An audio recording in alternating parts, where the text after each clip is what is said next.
Il y a très peu de gens que j'ai rencontrés qui, dans leur vie, n'ont pas eu des difficultés dans leur famille, quelque part. C'est soit à travers leurs parents, les grands-parents, ou à travers les enfants, ils ont vécu des difficultés et des épreuves dans leur famille. Et ça n'épargne pas non plus des personnes religieuses, des personnes qui cherchent à plaire à Dieu selon leur compréhension de Dieu, selon leur connaissance de Dieu. Et ces personnes-là même peuvent vivre des temps qui sont difficiles et même si ils sont très capables et très honorés et respectés par les autres, ça n'enlève rien à la douleur et la souffrance que ces personnes peuvent vivre dans leur cœur. Vous savez comme moi que lorsqu'il y a un de vos proches qui est touché, soit dans leur santé ou dans leur vie morale, on est affecté, les parents.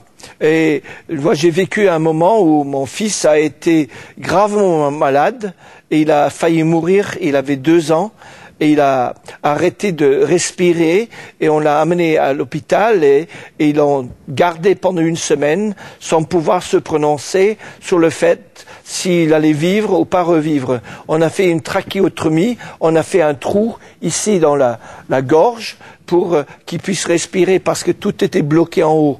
Et pendant un temps, il n'a pas respiré. Et il ne savait pas si l'oxygène est monté à son cerveau.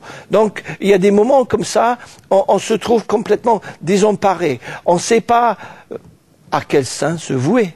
Mais je vous dis, il faut mieux s'adresser au bon Dieu qu'à ses saints, comme disent certains. Et certains peuvent tourner vers d'autres choses, peuvent tourner vers des guérisseurs, peuvent tourner vers d'autres personnes pour trouver une solution. Et quand il n'y a pas de solution, les personnes sont complètement désemparées.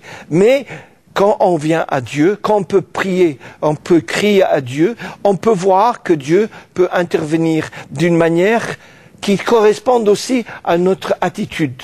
Notre attitude dans la vie est très importante sur la manière dont on est perçu par les autres et qu'on est perçu par Dieu. C'est très important de pouvoir venir à lui et demander son aide avec un cœur sincère. Dieu ne rejette jamais ceux qui ont un cœur sincère.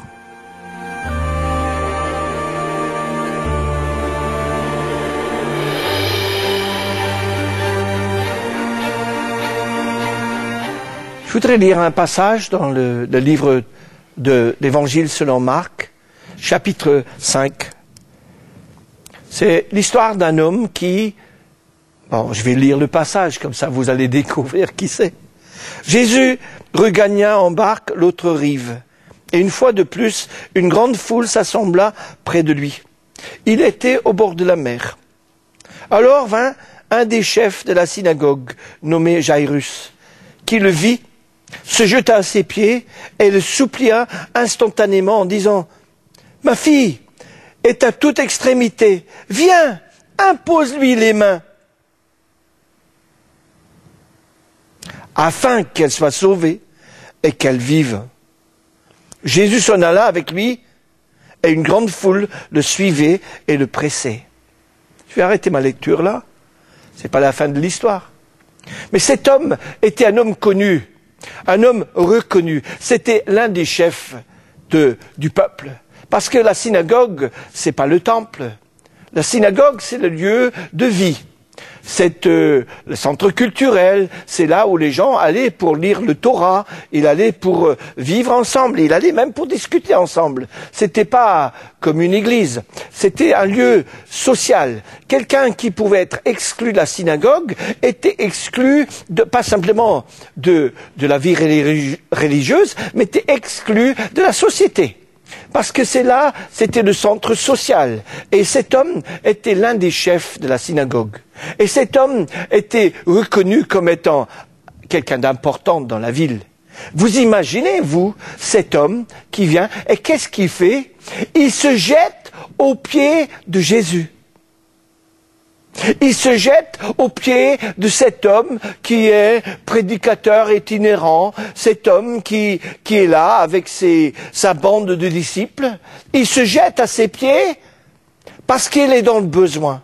Je ne sais pas quel est votre besoin. Mais cet homme n'est pas venu parce que c'était lui-même qui était dans le besoin. Il ne sentait pas que c'était lui qui avait le problème, qui avait les difficultés. Mais il est venu, il s'est jeté aux pieds de Jésus parce qu'il avait besoin pour sa fille. Il est venu, il a dit, fils, il a dit, aie pitié. Viens lui imposer les mains. Viens lui. Et il avait la foi pour croire que si Jésus venait et que c'est Jésus qui était considéré comme un rejeté de la société religieuse, si Jésus venait, sa fille pourrait redécouvrir la vie. Cet homme, il a mis de côté sa réputation. Votre réputation, quelle est votre réputation? Est-ce que vous tenez à votre réputation? Est-ce que c'est ça qui peut vous garder dans la vie ou qui va vous empêcher de vous approcher de Jésus-Christ?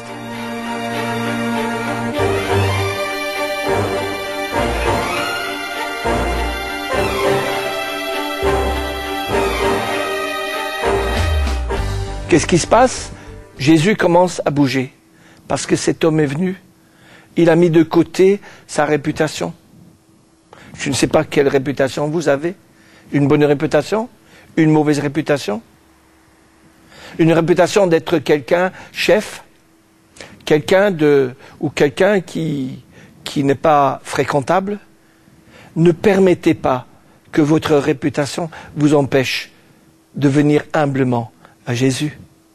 Cet homme est venu, Jairus, il est venu, et Jésus a commencé à aller vers la maison de cet homme. Merveilleux, n'est-ce pas? Mais voici ce qui arrive. Et nous trouvons ça dans Marc chapitre 5, verset 25. Or, il y avait une femme atteinte d'une perte de sang depuis 12 ans. Elle avait beaucoup souffert entre les mains de plusieurs médecins. Elle avait dépensé tout ce qu'elle possédait sans en tirer aucun avantage. Au contraire, son état avait plutôt empiré. Cette femme avait un besoin, mais pas visible pour les autres. Cette femme avait quelque chose en elle qui dérangeait depuis 12 ans. 12 ans, c'est long.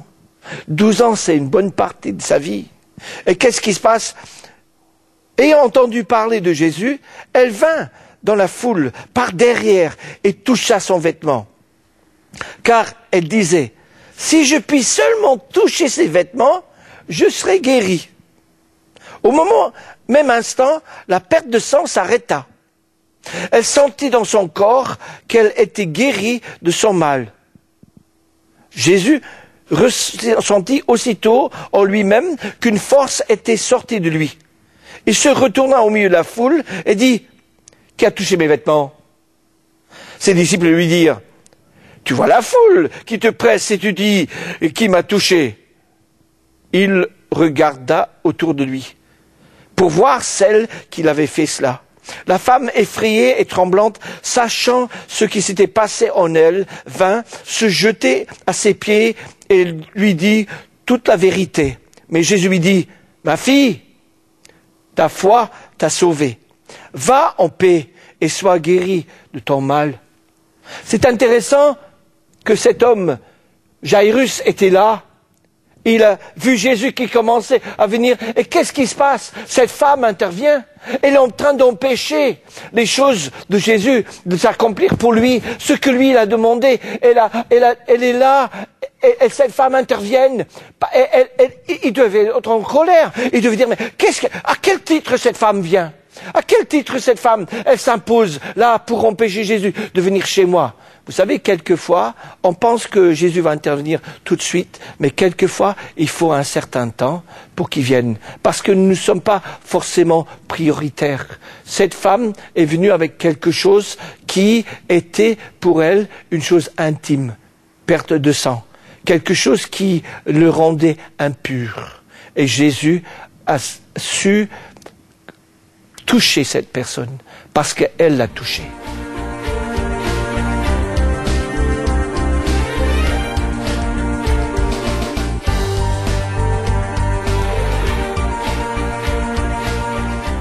Nous voyons dans cette situation deux personnes qui ont deux choses très différentes.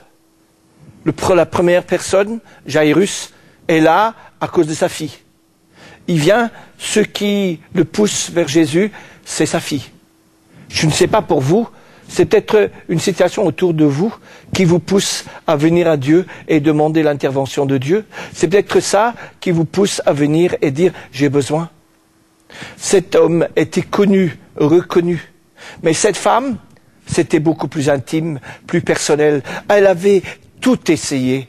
Je ne sais pas ce que vous avez essayé. Peut-être que vous avez essayé la sorcellerie, peut-être que vous avez essayé les guérisseurs, peut-être que vous avez essayé la voyance, peut-être que vous avez essayé toutes sortes de médecines.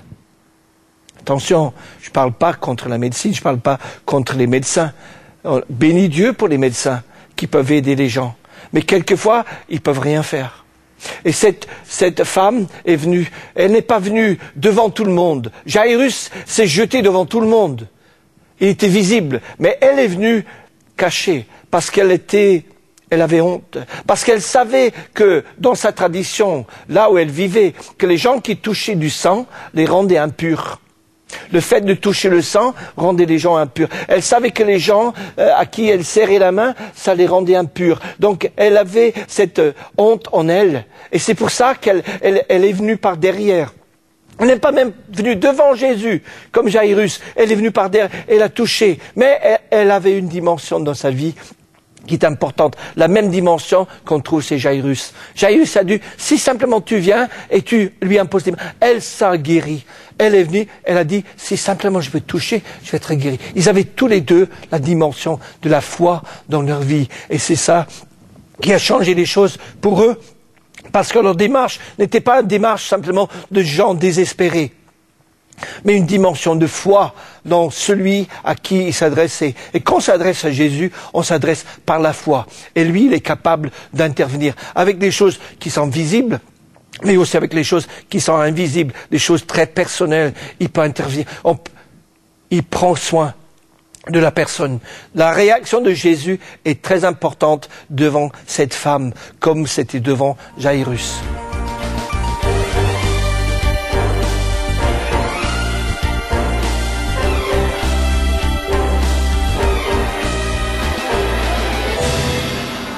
Nous pouvons remarquer ici que la réaction de Jésus est très intéressante. Il sent qu'il y a quelque chose qui sort de lui. Il n'est pas insensible aux approches de qui que ce soit. Quelquefois, vous et moi, nous pouvons être insensibles aux besoins des autres. Même si d'autres viennent près de nous, on peut être insensible à leur état de cœur, à ceux qui sont à leur souffrance. Et cette femme-là, elle était au milieu de la foule, dans sa souffrance, et elle a touché Jésus, et Jésus a dit, qui m'a touché ? Et ses disciples étaient incapables de voir qui c'était. Parce que les disciples étaient incapables de percevoir ce qui avait changé dans la vie de cette femme. Jésus savait, et moi personnellement, je pense que Jésus savait qui il avait touché. Il aurait pu se retourner à cette femme en disant « Pourquoi vous m'avez touché ?» Mais il ne l'a pas fait. Pourquoi ? Parce qu'il ne voulait pas faire spectacle de cette femme. Il ne voulait pas ajouter à l'honte qu'avait eue cette femme pendant 12 ans. Vous vous rendez compte ? 12 ans de souffrance, 12 ans de sentiments d'impureté, de se sentir rejeté. Vous sentez-vous rejeté ? Vous sentez-vous comme sale à cause des choses qui vous sont arrivées dans la vie ? Cette femme avait cherché des solutions. Peut-être que vous avez cherché des solutions à vos problèmes. Vous avez cherché ailleurs, mais vous n'avez rien trouvé. Et vous vivez ça dans votre forte intimité. Jésus a dit, mais qui m'a touché ? Et cette femme, parce qu'elle savait qu'il y avait quelque chose qui changeait dans sa vie. Quand on vient à Jésus pour le toucher, on sait qu'il y a quelque chose qui change. Je savais, quand j'ai demandé à Jésus-Christ d'entrer dans ma vie et de changer ma vie et d'enlever mon péché et de me pardonner de mes péchés, je savais qu'il y avait quelque chose qui s'est passé en moi. Et les autres ne le voyaient pas. qui avait toujours les mêmes cheveux, la même barbe, les mêmes vêtements, mais quelque chose avait changé en moi. Cette femme, elle avait les mêmes vêtements, mais elle savait que quelque chose avait changé, parce qu'elle avait touché, par la foi, elle avait touché Jésus et quelque chose était changé. Et Jésus n'a pas fait un spectacle d'elle. Dans notre monde d'aujourd'hui, on veut vraiment utiliser les gens pour faire du spectacle. Voici le loft, voici les choses que les gens vivent dans leur vie et la presse populaire du peuple. On traîne les gens dans la boue. Mais Jésus avait un respect pour cette femme. Il a laissé à cette femme la possibilité pour elle de dire « C'est moi, j'ai été guéri, c'est moi, merci, merci ».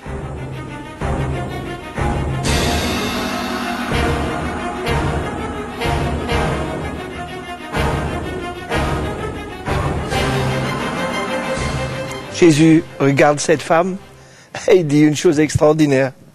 Il dit, c'est dans le verset 34, « Ma fille, ta foi t'a sauvée.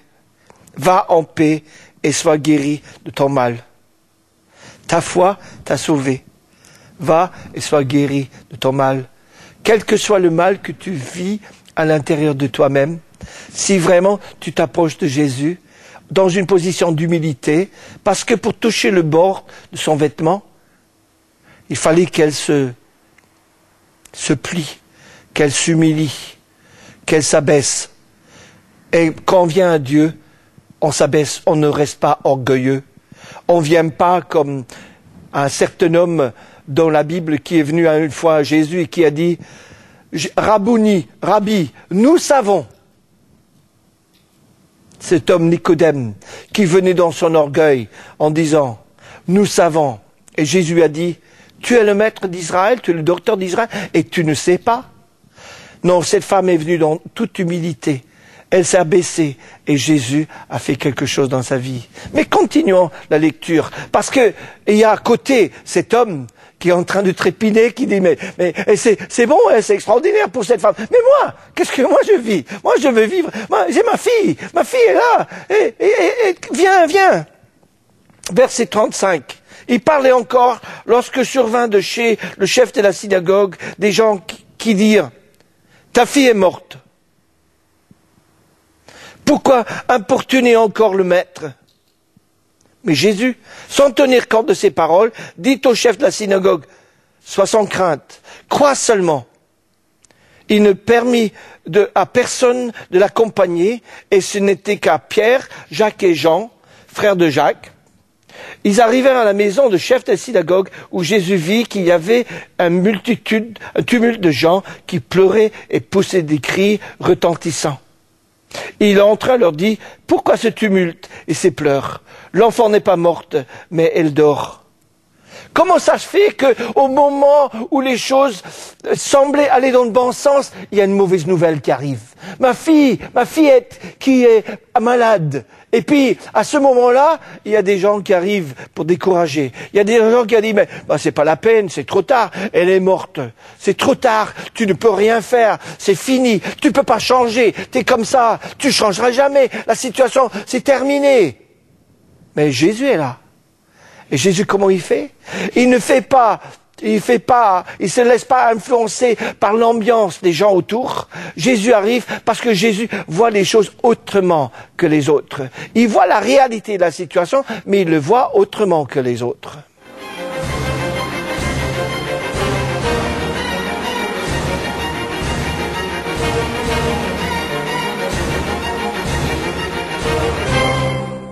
C'est intéressant de voir que quand Jésus prononce ces paroles, en disant que la fille n'est pas morte, mais qu'elle dort, voici ce qui est dit dans le verset 40.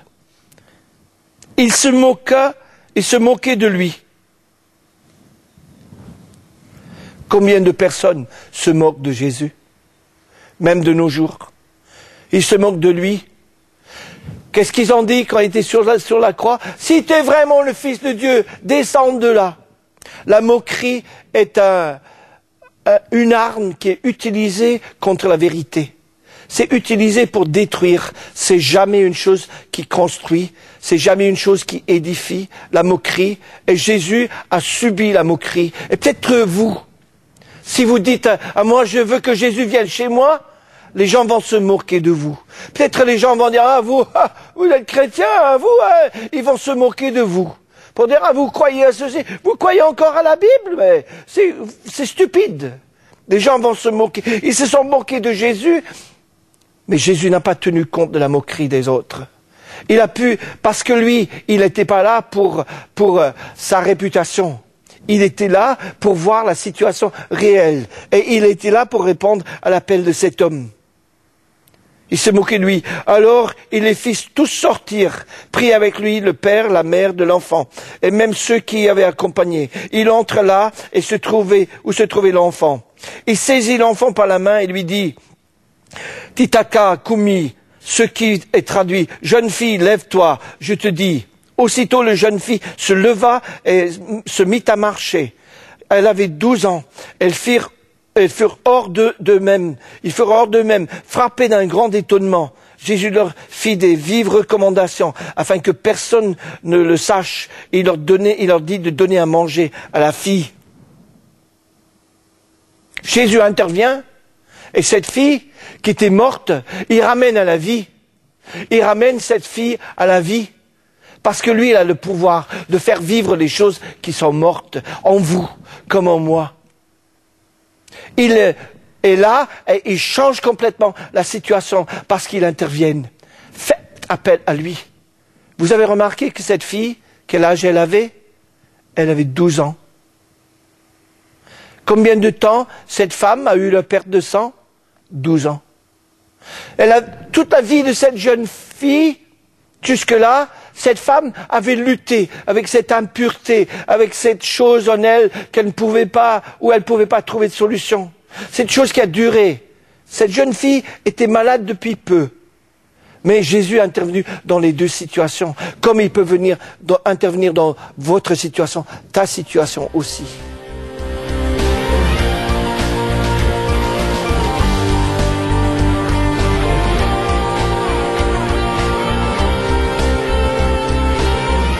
Vous voyez que le passage de Jésus dans la vie de ces deux personnes a complètement changé leur vie. Cette femme n'avait plus de perte de sang. Cette fille avait vécu la mort et a redécouvert la vie. Et peut-être des années plus tard, elle est décédée, elle est morte. Mais elle a vécu quelque chose parce que Jésus est intervenu. Et si on avait entendu, et si on avait pris le temps de voir comment la foule avait réagi, on dirait que la foule avait tort, vraiment tort. Ce qui est intéressant de voir ici dans ce passage, c'est que la nouvelle vient pour dire que la fille est morte. Et Jésus, qu'est-ce qu'il fait? Il donne des paroles d'encouragement.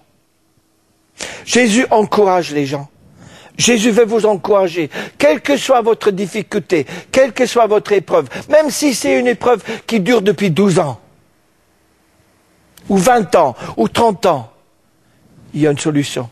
Et cette solution, c'est Jésus. C'est lui qui peut intervenir et qui peut changer. Faites appel à lui. Cette femme a exercé la foi dans l'humilité. Cet homme a exercé la foi dans l'humilité pour sa fille. Et Dieu est intervenu. Vous pouvez imaginer la joie dans les deux familles. La famille de cette femme et la famille de cet homme. La joie parce que Jésus est intervenu dans leur vie en réponse à leur foi. C'est toujours en réponse à la foi. Je vous invite à placer votre foi, votre confiance en Jésus-Christ, à lui dire « j'ai besoin de toi ». À vous humilier devant lui, pas forcément devant les hommes. C'est pas pour faire du spectacle. Moi, je suis pas pour les idées de spectacle. Ce qui est intéressant, c'est pas ce qui est spectaculaire, c'est ce qui est efficace. Et j'ai découvert que quand on vient à Jésus et on lui demande de changer notre vie, de nous sauver, il le fait. Et même quand on vient à lui pour que d'autres soient sauvés, il intervient. Vous pouvez persévérer dans la prière devant lui pour que d'autres soient sauvés. Jésus a touché cette jeune fille. Il a pris sa main. Et il a appelé la dame qui avait, je ne sais pas quel âge. Il a dit, va, ma fille, ta foi t'a sauvée. Vous pouvez faire ça et je vous invite maintenant. Seigneur Jésus, je viens vers toi tel que je suis, avec mes faiblesses, avec mes souffrances, avec mon incrédulité. Mais je viens humblement, sincèrement devant toi et je te demande d'enlever de moi tout ce qui est impur. Je te demande d'enlever de ma famille tout ce qui est mort pour que la vie règne. Parce que tu es le Fils de Dieu, tu es le Dieu de la résurrection. Amen.